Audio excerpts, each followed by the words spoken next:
Bismillah ar-Rahman ar-Rahim. Assalamu alaikum, everyone.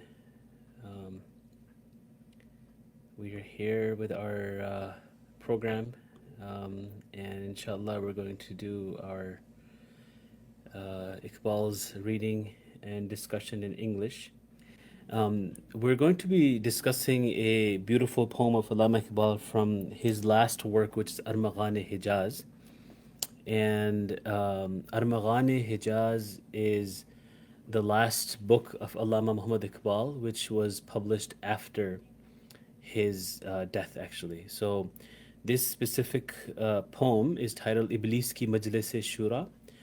And if you were to translate that, that would be like the central body meeting of Iblis. So, the premise of this poem is that Iblis, who's the big shaitan, like the original shaitan, the head of all the shayateen, he is called a central body meeting, and in this meeting he is addressing his followers and his confidants and his counselors. And there's some going to be as you'll see as we will read through. I'll read it in Urdu and I'll translate it in English as well. But as you'll see that there's going to be some back and forth dialogue and some concerns that Iblis will raise, and others will come up with as well. So it starts out.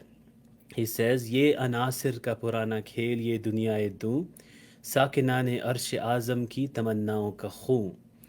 I'll read more than one or two couplets. इसकी बर्बादी पे आज आमादा है वो कारसाज जिसने इसका नाम रखा था जहाने काफो नू. He says in a very arrogant way, in his Iblisi way, this kind of arrogance, this pride. This is a very, like a shaitani sifat, as you can say. It's a quality of a Satan. Unfortunately, in the West, we don't treat pride. We don't treat spiritual ailments and illnesses like pride. So he says, this pathetic world, this is an old game of basic elements like materialism, anasir ka purana khel, that it's a death to the hopes of dwellers of the great throne, right? The hope that the dwellers of the great throne of Arsh Azam, it's whatever hope they had from these people that are in this world, it's actually a death to that hope. Like these people are not living up to the hope that those people had. Look at the claim that Iblis is making in this, and look how Allama is putting this up.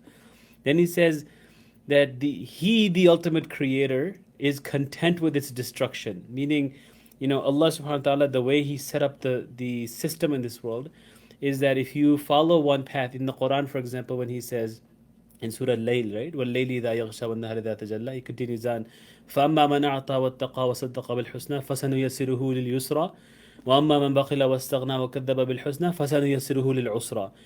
That on one hand, if one person tries to do good and he's got great qualities, then Allah makes the path of righteousness easy for him. But on the other side, if one does evil and he chooses to go on the other side, the evil path, then Allah makes that path easy for him as well.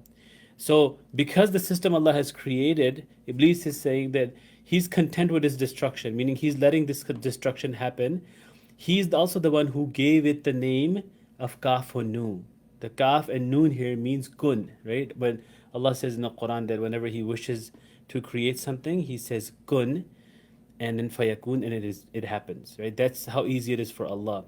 So, that kind of world, Allah is content. That's what Iblis is claiming here. Allah is content with its creation. So then he says, मैंने दिखलाया फरंगी को मुलूकियत का ख्वाब, मैंने तोड़ा मस्जिदों देरों कलीसा का फसूं, मैंने नादारों को सिखलाया सबक तकदीर का, मैंने मुनइम को दिया सरमायादारी का जुनून. He said, it was I who showed the Westerner the dreams of imperialism. It was I who broke the influence of religion through it, right? Mosque, temple, or church. Masjido, dero, kalisa ka fusu. He's talking about religion as a whole. So he's saying that, how did I break the spell of religion, or the influence of religion? I did it by showing the Westerners, showing the West, the dreams of imperialism. And we'll talk about later. When people think imperialism and kings and colonialism, most people think the colonialism is done, it's over. and we don't have that anymore, and it's we're free from it, that the world is free. But Allama Iqbal in this beautiful poem will show us that it's not free. Imperialism is not over. Colonialism is not over for sure. The effects of colonialism in our mind are absolutely not over.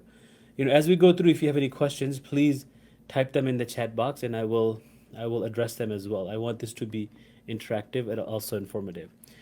Then he says, I taught the destitute to believe in the destiny of helplessness, right?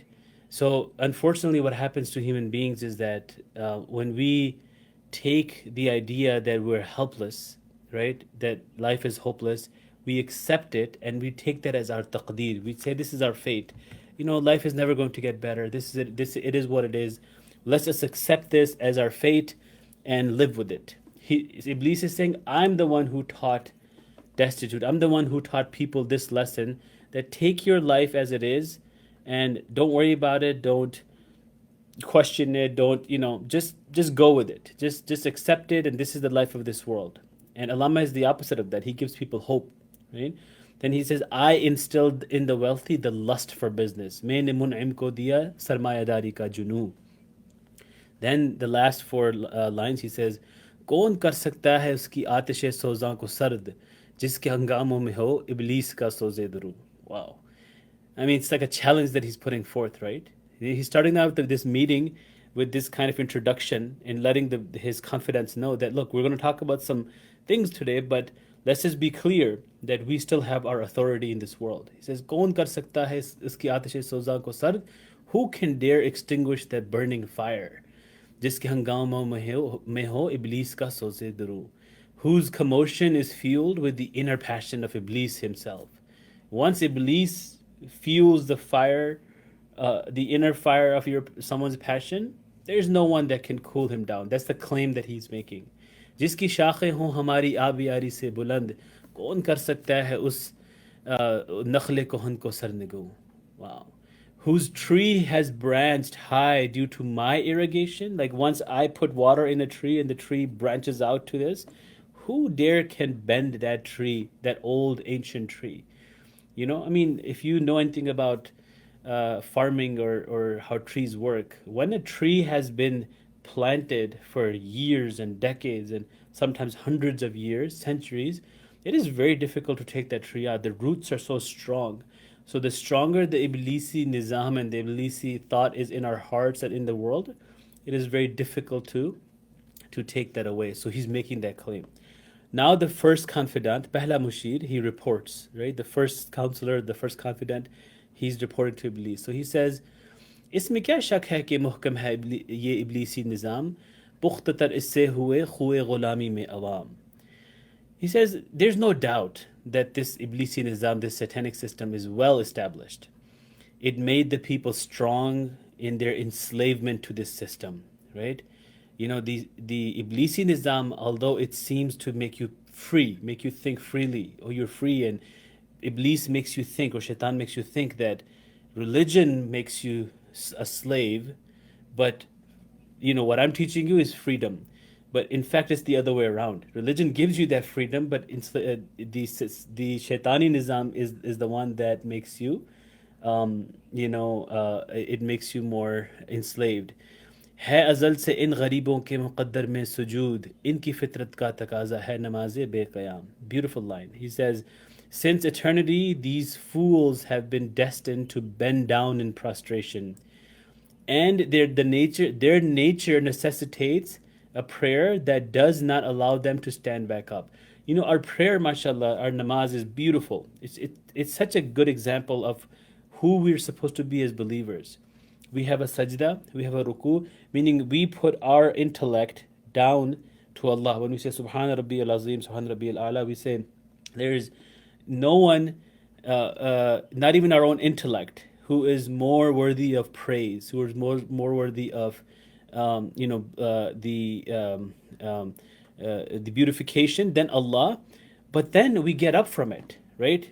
We stand up from it. That's the qiyam part, meaning human beings also have self-worth, right? So we don't just say, we don't just put ourselves down and say, oh, we're worthless, we're nothing. No, we have some worth because Allah gave us that worth. Allah gave us that strength. So namaz-e-be-qiyam means that you just put yourself down and you just say, oh yeah, we're just we're worth nothing and we're worthless. That's a defeat to any self-worth or self-identity that someone might have.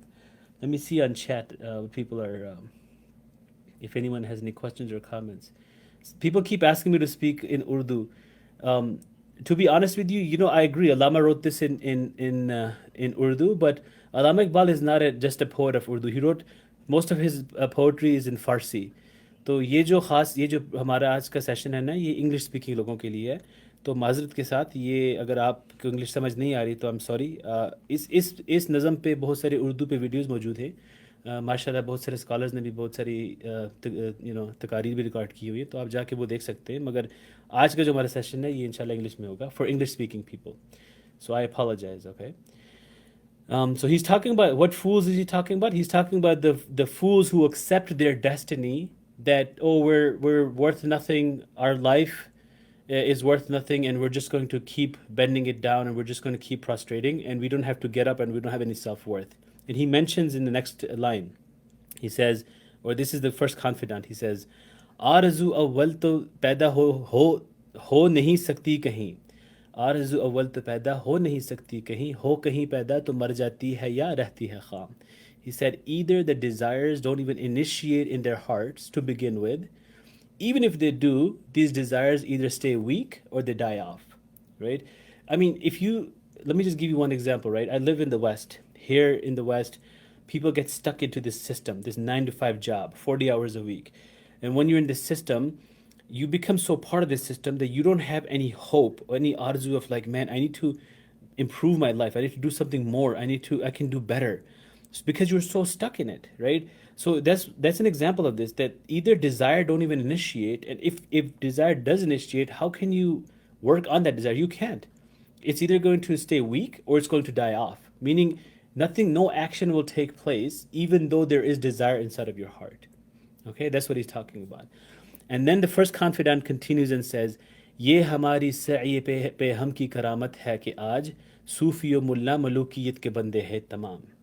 That this is the effect of our persistent struggle, that today mystics and scholars are all slaves of imperialism, unfortunately. If you look at the thoughts of the mystics, if you look at the thoughts of the scholars, somewhere, somehow, it's all enslavement of what's happening and how the effects of imperialism and the effects of colonialism and the effects of postmodernism. तबअ मशरक़ के लिए मौजू यही अफ्यून थी, वरना कव्वाली से कुछ कमतर नहीं इल्म कलाम. Right? Allama, he's not against, for example, when he talks about scholastic theology here, ilm kalam, he's not against it, but there is a time and place and specific people that are meant to engage in these questions. And we'll talk about some of these questions toward the end.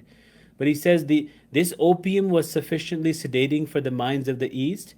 Otherwise, the scholastic theology was no less than qawwali. Right? How it keeps you busy in your thoughts and your mind. What he's alluding to here is that if you don't go from thoughts and beliefs and movements to actions, then there's no point in all of this, right? The hope that's in desire, in your mind, in your heart, that stays there and that dies off and doesn't translate into action, that hope has no value, has no use. And then he says, next line, he kind of elaborates. He says, "Hai tawaf o haj ka hangama, agar baki to kya, kund hokar reh gayi momen ki teghe benayam." If the commotion of tawaf and hajj still remains, then so what? Like, people are still going to hajj, people are still doing tawaf. Like, yeah, they're still doing action, right? There's still some action happening, but the unsheathed sword of a believer has become dull again, right? The sword of a believer, the believer is no longer acting, unfortunately. And then he says, "Kiski no umeed pe hujjat hai ye farmane jadid, hai jihad is dawr mein marde musalman par haram." Whose hopelessness does this new command of yours refer to, when it is unlawful for the Muslim man to engage in jihad? Like, who gave this command, and where does this hopelessness come from? That in this day and age, it is haram for a Muslim man to engage in jihad.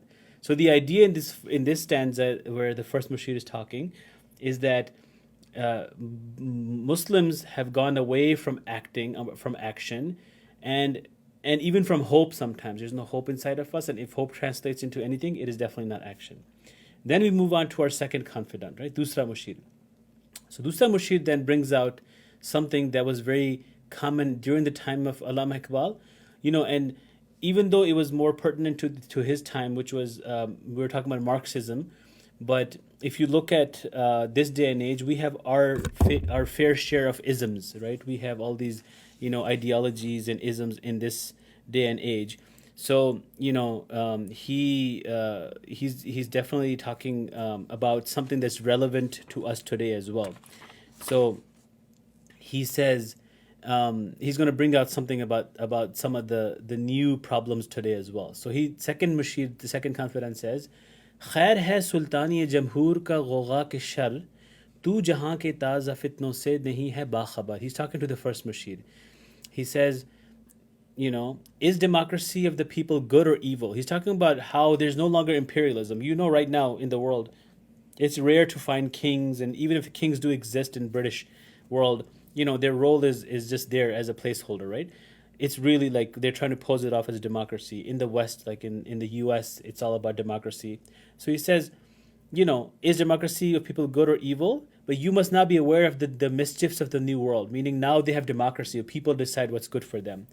First Mushir brings out a good point, which is what Allama wants you to understand about the democracy, about the reality of democracy, right? People often think democracy is good, okay? Democracy has the potential to be good, but the way it is right now, it's certainly not good. And he makes a point. So he says, Pehla Mushir says, हूँ मगर मेरी जहाँ बीनी बताती है मुझे जो मुलूकियत का एक पर्दा हो उससे क्या उससे खतर. He says, I'm aware, but what my foresight tells me, why fear this new form of veiled imperialism? He says, this right here, what you see, this democracy is nothing but imperialism, mulukiyat, that we have just put a cover on, and it seems like this isn't a democracy. It appears to be a form of a new governance or a better improved governance. In fact, in reality, it is just another form of imperialism. हमने खुद शाही को पहनाया है जमहूरी लिबास जब जरा आदम हुआ है खुद शनास व खुद निगर. We are the ones who cloaked imperialism in the garb of democracy as the son of Adam became more self-conscious and more self-observant. He says that, after imperialism ended, and the way it ended was because the son of Adam, the people, became more self-conscious and more self-observant. What did we do? We took imperialism, we cloaked it, we put the garb of imperialism on top of this new governance, and we called it democracy. And people were like, "Oh my God, this is something new. Let's accept it and let's take it in." And he gives an example of why that's the case. He says, "कारोबार शहर यारी की हकीकत और है, ये वजूद मीर सुल्तान पर नहीं है मुनहसर." That the reality of the royal business lies elsewhere now. This existence is not dependent on the presence of a king or a ruler. Meaning, you don't have to have a king or a ruler. The royal business takes place elsewhere. Let me give you one example how it happens in the West, for example, right? What runs the government here in the US? People think the government in the US is run by the people, and like the Abraham Lincoln's famous speech, government for the people, by the people, shall not perish. The reality is the government is run by the rich capitalistic society, right? It's the system. The wars, which you see, like for example, what happened in Palestine and Israel and what's happening elsewhere, there's a huge military complex that feeds that. So he's alluding to that. He's saying that the reality of the royal business is elsewhere, even though, and their existence of a king and ruler, it doesn't have to be there. The king ruler doesn't have to be there to run the business anymore, basically. Let's see. Okay, so somebody was saying that the last line from the last couplet or the last stanza was that है जहाद इस दौर में मर्द मुसलमान पर हराम was the fatwa of Ghulam Ahmad. And then the last two lines, he says, मजलिस से मिल्लत हो या परवेज़ का दरबार हो है वो सुल्तान गैर की खेती पे हो जिसकी नज़र. तूने क्या देखा नहीं मगरब का जमहूरी निज़ाम चेहरा रोशन अंदरों चंगेज़ से तारीख तर. I mean, this is beautiful lines, but this is reality, right? He says, whether it is the National Assembly of or the court of Sassanid King Pervez, right?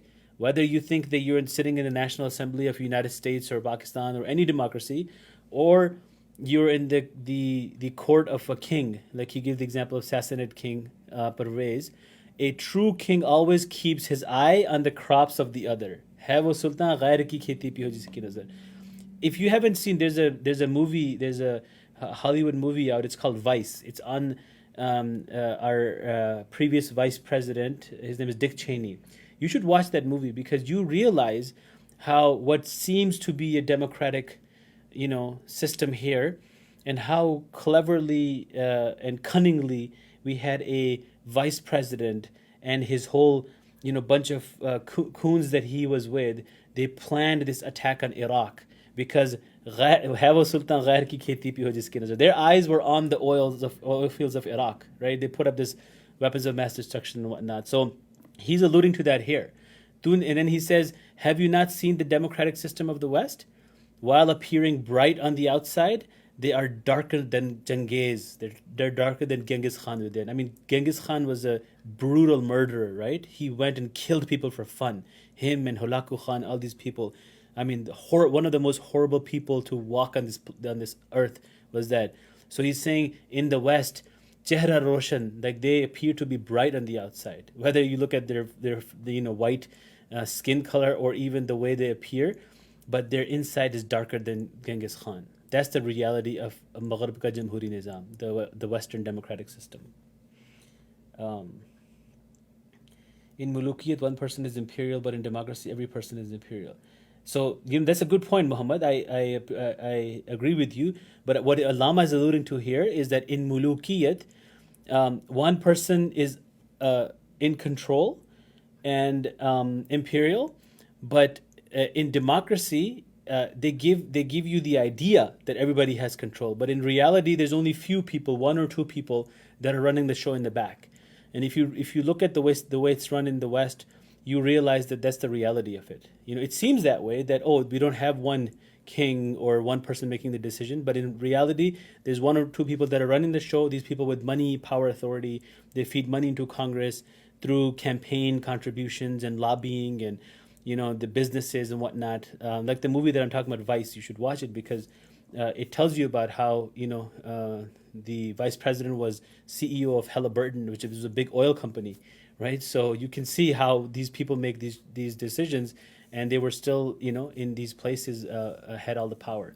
Anyway, the third confidant jumps in and says, Tisra Mushir, Ruh Sultani rahe baki to phir kya istarab? Now he's talking about Marxism. है मगर क्या उस यहूदी की शरारत का जवाब? He says, well, one threat to democracy, right? The one threat that appeared to be a threat. He says, if the spirit of governing remains prevalent, then there's no worry, right? If this ruh sultani, right, this spirit of governing or the spirit of sultan, then there's no problem. But what response do we have to that Yehudi's mischievousness, the shararat of that Yehudi? How are we going to respond to that individual? And then, this is a beautiful thing about Allama. Actually, I was talking about Allama Iqbal, a few months ago, and someone came up and said, I don't like Allama Iqbal because Allama Iqbal praised Karl Marx. And I said, what are you talking about? He said in a line, and he quoted this line, wo kalime be tajalli wo masih be salib nist peyghambar wa lekin dar bagal darat kitab. That Moses without the divine glory, the Messiah without the crucifixion, right? Not a messenger he is, but he carries a book under his arm.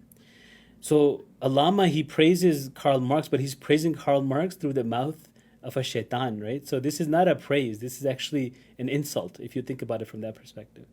So he's saying that Karl Marx, if you read his book, which was Das Kapital, you could see it's a very powerful book. It had a lot of influence on those who read it. So this Tisra Mushir is saying that he's a Moses who didn't see divine glory, who didn't see tajalli. He's a Isa, he's a Masih, but he was not crucified. He's not a messenger of God, but he carries a book which is very powerful. He's talking about Karl Marx. He says, Uski Yehudi ki sharaat ka kya jawab? What's the answer do we have to the mischievousness of that Yehudi? क्या बताऊँ क्या है काफिर की निगाह पर्दसोज मशरिक़ व मग़रिब की कौमों के लिए रोज़े हिसाब. He said, what shall I tell you about that which has burnt the veils covering the vision? It has led the nations of the west and east towards their day of accountability. इससे बढ़कर और क्या होगा तबीयत का फसाद, तोड़ दी बंदों ने आकाओं के खेमों की तनाब. What can be more devastating for the nature of humans when the slaves have cut the ropes of their masters' tents? So he's talking about Marxism, right? So when Marxism came into existence, people who followed Karl Marx and his vision, they went against these democratic ideas and the rise of Marxism and then socialism and all that. So the idea was that get rid of these people, get rid of them. They're not for you. They're not trying to. Let's have more equality. So he's saying here that the rise of Marxism is like for the East and West, almost like similar to Roze Hisab, similar to Day of Judgment, right? And how more devastating could it be for the nature of humans when the slaves are cutting their tents, the ropes of their masters' tents. Let me see if there are any questions. Yeah, it's true. Oh, he talks about World War II actually a little bit later, Muhammad. So yeah, in a little bit he will talk about World War II actually, which is pretty cool. Allama Iqbal alludes to World War II before World War II happened. The fourth confidant then jumps in and says, hold on a second, we have a response to Marxism. What was the response to Marxism? It was fascism, right? It was fascism by Mussolini. So he says, तोड़ उसका रोमतुल कुबरा के ऐवानों में देख, आले scissor को दिखाया हमने फिर सीजर का ख्वाब, कौन बहरे रोम की मौजों से है लिपटा हुआ, गाह बालद चू सनूबर गाह बालद चू रुबाब. He says that observe its counteraction in the palaces of the greater Rome, where we have shown the dream of Caesar to the descendants of Caesar. So he's talking about fascism, right? The rise of fascism to counter Marxism. He said, who appears to be wrapped around the Mediterranean Sea, that now expands like the pine and then wails like a rebec. So he's using this line from Farsi to kind of praise like fascist movement, saying that basically that movement is coming to take care of Marxism. And then the third Mushir says, he counters the fourth Mushir. He says, wait a second, मैं तो उसकी आक़िबत बीनी का कुछ कायल नहीं, जिसने अफरंगी सियासत को किया यूं बेहिजाब. That I'm not convinced of his, talking about Mussolini, his far-sighted vision. Like, I'm not convinced of this movement.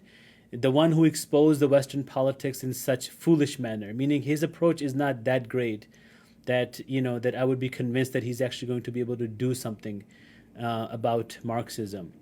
So now these Mushirs are talking to each other. So the fifth Mushir jumps in, and this is obviously a meeting, but they're having this back and forth. So the fifth Mushir wants to come in and wants to, have Iblis, jump in and take over the meeting. So someone's asking what he refers here from slaves and masters. He's talking about, in Marxism and in socialism, the idea that there should be any slaves or masters, right? There's equality, that there should not be, nobody should be slave and nobody should be master. Let's bring them together at the same level, so that the slaves rise and take over and say we're going to create equality. That's what he's talking about, slaves and masters. So the fifth Mushir jumps in and he's addressing Iblis. Panchwa Mushir, Iblis ko mukhatab karke. So now he praises Iblis. Again, this is fifth Mushir praising Iblis. Someone criticizing Iqbal might say, oh, look, Iqbal praises Iblis. Obviously, that's not true, right? So he says, ए तेरे सोज़े नफस से car आलम उस्तवार, तूने जब चाहा किया हर पर्दगी को आश्कार. Wow. These lines, some of these lines are like really like goosebumps when you read them. आब व गिल तेरी हरारत से जहाने सोज़ व साज, अबलाए जन्नत तेरी तालीम से दानाए car. He says, oh, you whose fire intensifies the matters of this world. Whenever you desired, you unveiled all hidden secrets. Right? He's praising Iblis. He says, your heat transforms this world of water and fire into movement. Simple people of heaven become intellectuals through your knowledge. Man. It's amazing. You think about it, right? Some of the intellectuals in this world, I mean, myself included, right? We think that we have all this intelligence and all this knowledge, and we think that it's, it's something that might be good. But how do we know it's not like guided by Iblis? How do we know it's not guided by Shaitan, right? For all we know, that all of this knowledge can be a trick, and this is why, like, some of the first people to go to hell on the day of judgment are going to be people that who, like, most knowledgeable, because our knowledge sometimes can be, and I'm not saying I'm knowledgeable, but some people who are knowledgeable, their knowledge can be sometimes a double-edged sword. It can actually be dangerous for them. So he's saying simple people of heaven become intellectuals through your knowledge. तुझसे बढ़कर फितरत आदम का वो महरम नहीं, सादा दिल बंदों में जो मशहूर है परवरदिगार. Wow, so if you read just like that line, you might think it's blasphemy, but again, this is Iblis's confidant, and Iblis, a shaitan saying this to Iblis. He says, no one is more aware of the nature of human beings, not even the one these simple-hearted people call their God. These people, whoever they call their God, even he's not more knowledgeable than you about human beings and their nature. SubhanAllah. काम था जिनका फ़क़त तक़दीस व तस्बीह व तवाफ़, तेरी गैरत से अब तक सरनगून व शर्मसार. He says that those who were meant to sanctify, praise, and circumambulate, like do tawaf, will keep their heads bowed down in shame until eternity due to your self-respect. Because of you, these people are going to just keep their heads down and be ashamed because of what you have done. Then he says, गर्च हैं तेरे मरीद अफरंग के साहिर तमाम, अब मुझे इनकी फरासत पर नहीं है एतबार. He says, although the sorcerers of the West are all your disciples, but I no longer have trust in their foresight. So this Mushir was listening to the conversation happening in, this is the fifth Mushir, right? So he was listening to the first, second, and third, and fourth Mushir talking to each other. So he's saying after listening to all of this, I'm also kind of worried. I don't have trust in these movements that are happening. Although they're your disciples, they're following basically what you're commanding them to do, and the thoughts that you're putting, the waswasa that you're putting into their hearts. And then he brings Marx back into the conversation. He says, वो यहूदी फितनागर वो रूह मज़दक का बुरूज हर कुबा होने को है उसके जुनू से तार तार. Now, this Mazdak is, if you go and look this up, Mazdakism. Mazdak was this Hakim Mazdak in Iran. I think he was, according to my notes, he died in 528. He was Zoroastrian reformer. He reformed Zoroastrianism. He would be like the old Marx of his time, right? And he tried to rise up against the masters of that time, and his followers gained a bit popularity, but then the rulers at the time came and crushed his movement and killed him. So, here Allama is referring to him as Ruh Mazdak ka Buruz. He's saying that Yehudi mischief maker, that reincarnation of Mazdak, meaning Karl Marx here, every garment is about to torn into pieces due to his fanatic passion. Zagh dashti ho raha hai hum sare shaheen o chargh, kitni surat se badalta hai mizaj rozgar. He's like, the wild crow is going neck to neck with the falcon and the hyena. Alas, how swiftly can the tradition of livelihood change? Meaning the same thing, the equality that's happening, right? You have one type of bird, which is the wild crow. The other type is falcon, and then you have all these all these different animals that are going neck to neck. How swiftly can these natures and traditions change and livelihoods change? छा गई आशुफ्ता होकर वुसअत अफलाक पर, जिसको नादानी से हम समझे थे एक मुश्ते गुबार. He says, spread disordered across all of the skies what we unwisely once considered a handful of dirt. He said, these human beings, we once unwisely, hum nadani se, we considered them this handful of dirt, but now they have spread disordered across all of the skies, right? So meaning he's a little bit afraid. Panchwa Mushid thoda ghabra raha hai, right? He's afraid. He's like, I need, I'm concerned too here. But he wants Iblis to answer now, because there's too much of back and forth happening between confidants. फितना फरदा की हैबत का ये आलम है कि आज कांपते हैं कोह सारो मरगज़ारो जुए बार. He says the calamity of the future has caused so much fear today that mountains, valleys, rivers are all overwhelmed and they tremble because of what's happening. And then he says, Mere Aka, wo jahan zero zabar hone ko hai, jis jahan ka hai faqat teri siyadat par madar. He says, My Lord, that world is about to collapse into pieces. That world which rests merely on your governance. You know, it's interesting to note up until this point, right? They're not talking about Muslims. They're not talking about Islam. They're not talking about believers. They talked about people like hope and all that. They talked a little bit about like Muslims, they're doing their rituals, but they're not talking about Islam as in like a covenant, Islam as a deen, right? They're worried about these movements that are coming through the people. And so he's addressing, he said, this world is about to collapse. That world which rests merely on your governance. So, what do? He's now waiting for Iblis to respond. So now we're in the final section and Iblis is going to respond. So Iblis, apne mashiran se, he responds to his confidants. So Iblis, obviously, again, the arrogant that he is, with his arrogance, he starts out by praising himself. He says, Hai mere daste tasarruf mein jahani rangobu. Kya zami, kya mehro mein, kya asmane tu batu. He says, I have the absolute command of this world of color and smell, whether it be earth, the sun, the moon, the multi-layered sky. Look at the arrogance that he has. He's like, I'm the one who has command over this world, right? He, because of the power that he has gotten through this world, he's even able to make that much claim over this world. देख लेंगे अपनी आंखों से तमाशा गर्ब व shark मैंने जब गरमा दिए अक़वाम यूरोप का लहू. Right? Now this is what he's talking about, I think, in the World War II. Somebody brought this up earlier. Right? I think it was Salim who said this, right?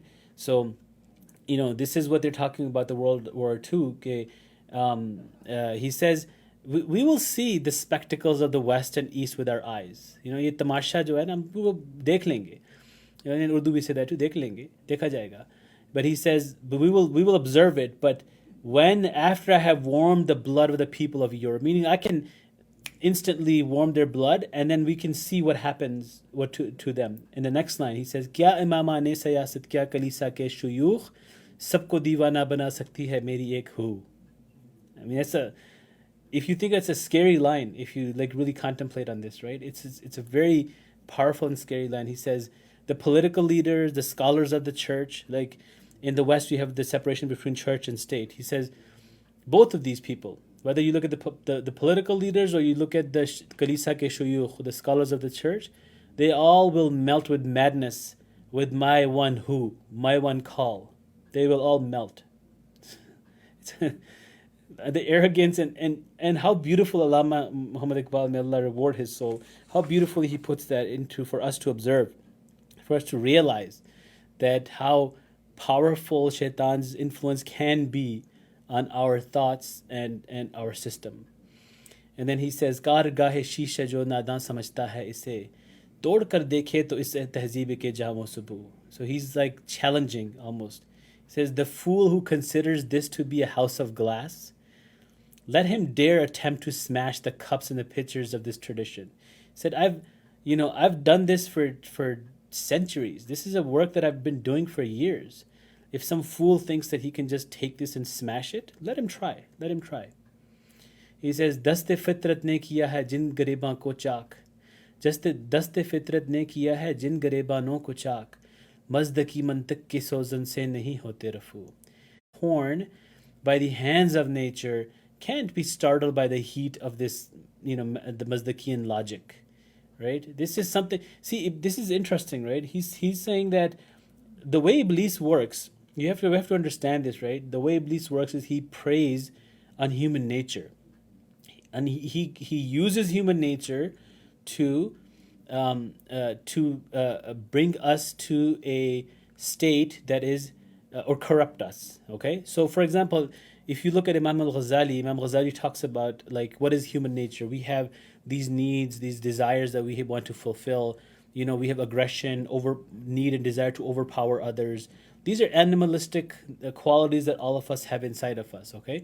So what Iblis does is he uses these, or what Shaitan does is they use these inborn natural, tendencies to then make us do things that are bad for us, to corrupt us. So that's what he's talking about here.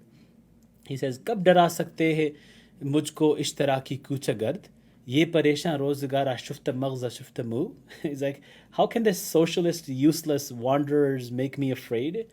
These wretched, impoverished, distracted in mind, incoherent in speech. Like these losers, these socialists, useless, you think they can overcome and they can make me afraid? Like me, like look at the arrogance in his speech. There's no way that they can do any damage to what I have done in this world. I'm just taking a pause if there's any questions or not. Okay, because the next lines are the ones that is the core of this poem and what Allama wants us to really focus on, because it's really important for us to understand. And the point that this is like the climax of this whole poem. So he says now that I'm not afraid of this Marxism and fascism and socialism and all of these isms, but he says, है अगर मुझको खतर कोई तो उस उम्मत से है जिसकी खाकस्तर में है अब तक शरारे आरज़ू. He said, if I have any danger or any sense of danger, it is from that nation, from that ummah, whose ashes still contain a spark of ambition. Like, this is the beauty of Allama's poetry, right? He is giving hope to the believer from the words of Iblis, right? Think about it. Giving us hope from the words of Iblis, who's like the big shaitan here. He says, if I have any hope, it's from that ummah, even though they're in ashes, right? But there's still a little bit of spark. There's a tiny spark of ambition there. And that's the beauty of it. Like if you've ever burnt fire, and let's say that fire has been extinguished for a long time, and once you give it a little bit of spark, it starts burning again. He says, खाल खाल उस कौम में अब तक नजर आते हैं वो करते हैं अश्क सहरगाही से जो जालिम वुजू.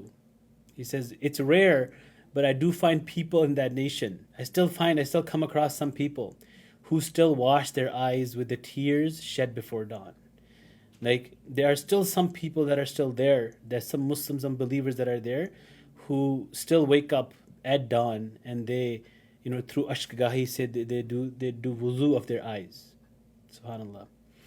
And then this line right here, I think, is the kind of like the stamp of this poem, right? He says, जानता है जिस पे रोशन बातने अय्याम है मज़दकियत फितना फरदा नहीं इस्लाम है.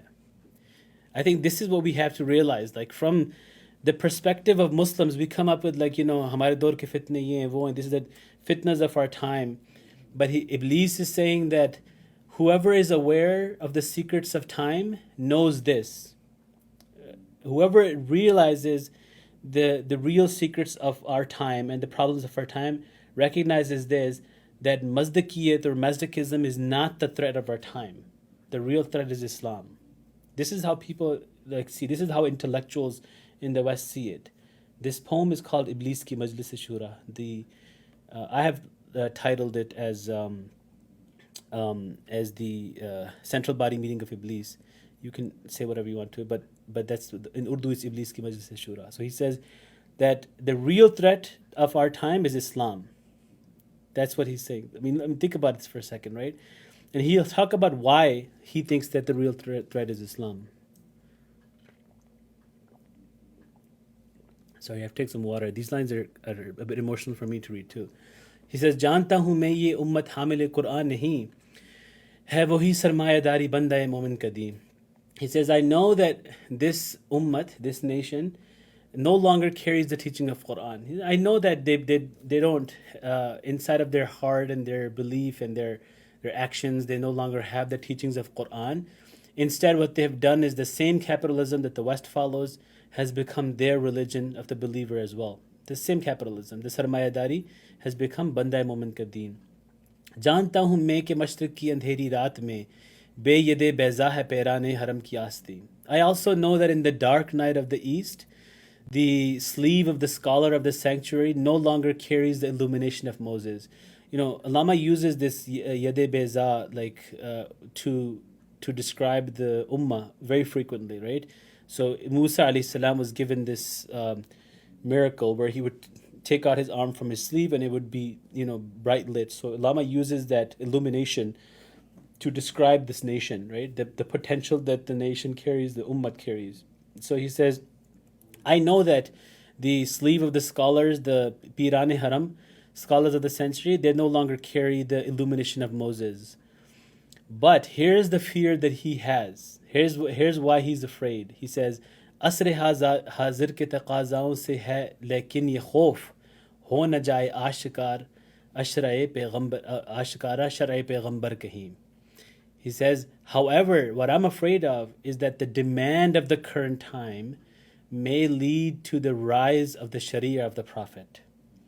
Meaning, when people will see the problems of this world, when people will recognize the problems with all of these movements, all of these isms, they will begin to realize something is wrong. These can't answer our questions, they're not a solution to our problem. So they're going to go back to the Sharia of the Prophet ﷺ, because they're going to realize that has the answers for us.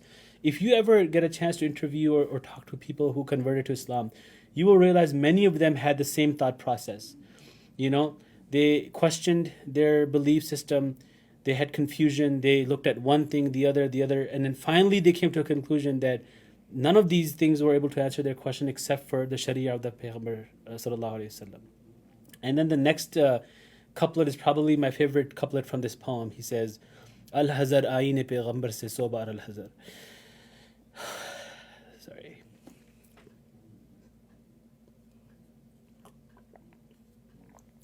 He says, beware 1,000 times. Another way to translate would be like, I seek refuge 1,000 times. From the law of the Prophet, I seek refuge. You know, like the Sharia of the Prophet, the teachings of the Prophet, Iblis is saying that I'm like saying beware of it. He's telling his followers, beware of it, watch out for this. Why? Hafiz-e namus-e-zan mard azma mard afari. It's the protector of women's honor, the tester of men's capacities, and the fosterers of worthy men. Right? This is the ayn that gave women their honor. It is the law that tested the capacity of the believers, the men, and it fostered channeled the capacities and the strength of the worthy men. This line is one of my favorite because he uses this line only 2 times, as far as I know, in this Urdu poetry. And the second time he uses actually another poem, which is, just few poems after this. Maybe we can do a live on that poem as well. It's a very beautiful poem. In that poem, which is titled Allama Iqbal, this like after death, state of after death. And in that, Allama talks about a dead body and how the earth is talking and the dead body is talking. And, so in that poem, when the qabr talks to its corpse, right? The grave speaks to its corpse. The grave says, I want to read these lines because it's also very similar to what he's talking about here. In that poem is about enslavement of our intellect, our mind. Same thing here, right? Like, because unfortunately we become enslaved to these ideologies and these isms, and we think there's answered that all of our problems are answered through these ideologies. So, we go to them and we submit our intellect to them. In fact, our submission should be towards Allah subhanahu wa ta'ala. In that poem, he says, कब्र अपने मुर्दे से कहती है, आह जालिम तू जहाँ में बंदा महकूम था, मैंने समझी थी कि है क्यों खाक मेरी सोजनाक. That alas, you vicious one, in the world you were also a enslaved man. I wasn't aware why my soil was burning hot. तेरी मैयत से मेरी तारीकियाँ तारीक तर, तेरी मैयत से ज़मीन का पर्दा है नामुस चाक. Your corpse makes my darkness even more dark. Your corpse rips the veil of the earth's honor. Al-Hazar महकूम की मैयत से सोबार al-Hazar. It says, seek refuge, beware from the corpse of a enslaved man, 100 times beware. E Sarafil e Khuday kainat e jane pak. Oh, he's seeking refuge from O Sarafil, O Lord of all the universe, O divine soul. So here, Iblis is saying, Al-Hazar ayin Paygambar se sobar al-Hazar. That beware or seek refuge from the law of the Prophet 100 times beware. Protector of women's honor, testers of men's capacities, and fosters of worthy men. Beautiful line, subhanAllah. And then he says, Maut ka paigam har no. So he's describing more qualities of this Sharia of the Prophet sallallahu alaihi wasallam. He says, Maut ka paigam har no-e ghulami ke liye, ne koi faghfur khaka ne faqir rahnashi. He says this, the Sharia is the message of death to any type of enslavement. Right? It frees you from any enslavement. Because all it says is you submit yourself only to Allah. You don't submit yourself to any isms, any beliefs, any ideologies. The only one you're submitting yourself physically and intellectually is to Allah subhanahu wa ta'ala. No sovereigns or monarchs, no impoverished or homeless. Meaning the equality that people look for in Marxism, it gives you right here. That if people give their zakat, for example, there would be no poor people left. We had a Khalifa of our time in the past who lived like beggars, right? So he says that is the Sharia of the Prophet sallallahu alaihi wasallam. करता है दौलत को हर आलूदगी से पाक साफ मुनइम को माल दौलत का बनाता है अमीन. It purifies the wealth from all filth. It makes the rich trustees of the wealth and property, right? Before he said that like the mun'im, they become cunning and they steal money, but here the Sharia does the opposite. It makes them ameen. It makes them trustworthy over the property and wealth. इससे बढ़कर और क्या फिक्र हो अमल का इनकलाब बादशाहों की नहीं अल्लाह की है ये ज़मीन. He said, what great revolution can there be of thought and action that this earth does not belong to the kings, rather it belongs to God. He says that's the Sharia of the Prophet sallallahu alaihi wasallam. What more revolution could there ever be? That's what he's worried about. चश्मे आलम से रहीदा पोशीदा ये आईन तो खूब ये गनीमत है कि खुद मोमिन है महरूम यकीन. He says it's better if this law, if this ayn remains hidden from the world's eye. Let's keep it hiding. Let's not bring it out. Let's make sure that no one becomes aware of this. It is better that believer himself has lost inner conviction. Like believer doesn't have inner conviction. This ayn is not aware. The people are not aware of the teachings of the Sharia of the Prophet ﷺ. It's better for us because then we can do our magic and our spells and we can make people believe in whatever we want people to believe in. है यही बेहतर इलाहियात में उलझा रहे ये किताबुल्लाह की तावीलात में उलझा रहे. It's better for the believer to keep him entangled in the metaphysical theological debates, that he remains busy in the interpretations of the book of God. Let's keep him busy in these kind of things. See, I want to just take a pause and talk about this for a second, right? That I hope you guys can hear me because somebody said we can hear you, so I'm not sure if there was a time when you couldn't hear me. But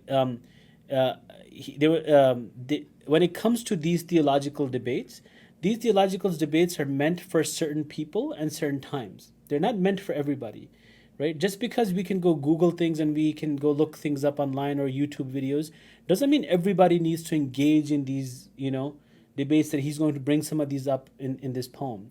So for us believers, the most basic Islam is sufficient for us to, for when it comes to being saved from hell or going to Jannah. And of course, we should learn more about our Prophet ﷺ, learn more about Islam. But when it comes to these debates that he's going to bring up, this is, there's no need for us to waste time in this, especially when it takes us away from action. That's what Allama is alluding to. Make sure that you don't spend so much time like that. He says, Kitabullah ki tawilat mein uljha rahe. Uljha rahna means that you're just stuck and remain busy, entangled, that you don't go and do anything else. You think this is all that it's meant to be. That's what we shouldn't do that. So it's the last section here now. He says, तोड़ डाले जिसकी तकबीरें तिलस्म शश जहात हो न रोशन इस खुदा अंदेश की तारीक रात. Whose calls can break the spells of the entire universe. May this God-conscious man never find the light from his dark night. Right? So he's talking about when he says the first line, he's talking about the ayn of Payghambar. He's saying that ayn has the capacity to break the spells of the entire universe. This through the believer. May this God-conscious man never find the light from his dark night. Right? And now he's talking about those lines that I was talking about earlier. Okay, so we're having some technical difficulties. My apologies. I don't know why it's happening today. I think it's just a bad day, but maybe Iblisi Nizam is not letting us do these things. But we're almost towards the end. It's the last page, so we'll finish off, inshallah. So he says, Now he's talking about the specific, you know, the tawilat and ilahiyat that he was talking about. Ibn Maryam mar gaya ya zinda javeed hai sifat zat haq se juda ya ain zat. He says, is the son of Mary dead, or is he endowed with eternal life? Are the attributes of God separate from God, or they give him his form? Right? These are discussions that people have had in the past and people continue to get stuck in having. आने वाले से मसीह नासरी मकसूद है या मुजद्दद जिसमें हों फर्जंद मरियम के सिफात. Does the promised one mean Jesus of Nazareth, like who once existed, or it's a mujaddid, a reviver, who will contain attributes of Son of Mary, right? Is it the same Son of Mary that's coming back, or is it going to be a new one who will just have attributes? हैं कलामुल्लाह के अल्फाज हादिस या कदीम उम्मत मरहूम की है किस अकीदे में निजात. Are the words of God new, or are they old? Which doctrine, which aqidah will bring salvation to the Muslim community? Okay. क्या मुसलमान के लिए काफ़ी नहीं इस दौर में ये इलाहियात के तरशे हुए लातो मनात. This is a beautiful line. He says, for the Muslims in this day and age, it is sufficient. These metaphysical, theological debates are not less than any lat manat, which were idols of the time of the Prophet ﷺ. That this is sufficient for the Muslims of this age, that they get stuck in these discussions and these debates. तुम इसे बेगाना रखो आलम किरदार से ताबिसात ज़िंदगी में इसके सब मोहरे हों मात. Keep them detached from the world of action until he loses all of his moves in the game of life, right? In the game of chess, you know. Keep him busy from the world of action. Alam-e kirdar means the world of action. So that's what he's talking about in this poem. That Muslims don't act. Muslims are stuck in just let's get in these discussions and let's discuss and discuss and discuss. Forget about action. Forget about doing something tangible, something related to our beliefs, something related to our Muslim ummah. No, nothing. खैर इसी में है क़यामत तक रहे मोमिन ग़ुलाम छोड़कर औरों की खातिर ये जहाने बेसुबात. Our safety lies that the believer remains enslaved until the day of judgment. Intellectually enslaved, right? It's better for us that he remains intellectually enslaved until the day of judgment. He renounces his short-lived world for the sake of others, right? You know, becomes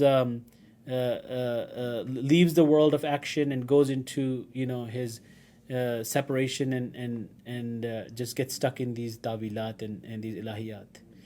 है वही शेर व तसव्वुफ इसके हक़ में खूब तर, है वही शेर व तसव्वुफ इसके हक़ में खूब तर जो छुपा दे इसकी आँखों से तमाशाए हयात. That poetry and mysticism is best for him, which hides from his eyes the true reality of life. This is the difference between Allama Iqbal's poetry and some of the other poems, right? Like Allama's poetry is very practical. It doesn't hide from us the true reality of life. He, in fact, pushes us to be more in tune with our realities and be more actionable. Okay, and then the last 4 lines of the poem, and we will end with that. He says, हर नफस डरता हूँ मैं इस उम्मत की हर नफस डरता हूँ इस उम्मत की बेदारी से मैं है हकीकत जिसके दीन की एहतिसाब कायनात. This is a beautiful line. He says, every moment I fear the awakening of this nation.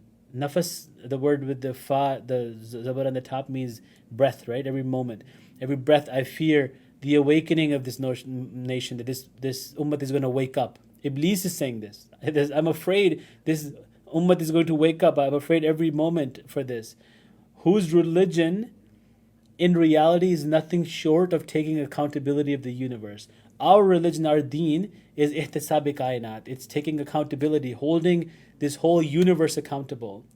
So Iblis is saying, I'm afraid of that, because if people start holding people accountable, including themselves, that is bad news for Iblis. That's bad news for Shaitan. So he's afraid of that. And then the last 2 lines, he says, Mast rakho zikr fikr subhgahi mein ise, pukhta tar kar do mizaj khankahi mein ise. Keep these people absorbed in the remembrance and contemplation of God during dawn, and strengthen their disposition towards monastic practices. You know, khankahi. You know, just keep them busy in these khankas. Keep them busy in these zikr and fikr of subh gahi, like they're just in their thoughts and intellectual discourses and all of that, and so that they don't come out and they don't, nikal kar khanqahon se ada kar rasm shabbiri, right? Like he said, that come out of these monasteries and then play the role of Shabbir, who was Hussein alayhi salam, right? He's saying that keep them in their khanqah so that they don't come out and take accountability of the universe and do ihtisab of this kainat. So that's the poem. I know we had some technical challenges and we had to end our live and restart. I apologize for that. Obviously, these things are out of my control, but I'm going to blame Iblis and Shaitan for that. Probably some Shaitan out there is making sure that we don't get this message of Allama across to other people. So if there are any questions or comments, the name of this poem is Iblis ki Majlis Shura, and it is towards the end. So it's from Armaghan Hijaz, which is one of the last poems of Allama Iqbal, books of Allama Iqbal. The last book in Urdu was published after his death, and there are some beautiful poems from this book. We talked about Iblis ki Majlis Shura. We read few lines from Allama Barzakh. So I would say if you get a chance, go and watch the video that was recorded just a few minutes before this one. Okay, so inshallah we will end with that. It's Jummah today. Everybody want to make dua. Keep in mind, make dua for Allama Muhammad Iqbal, make dua for me, make dua for yourself, make dua for everyone around you, that he protects us from these issues of the modern world and keeps us away from the tricks of Iblis and Shaitan, and protects all of us, inshallah. Jazakallah khair for your attention and for your time. Assalamu alaikum wa rahmatullahi wa barakatuh.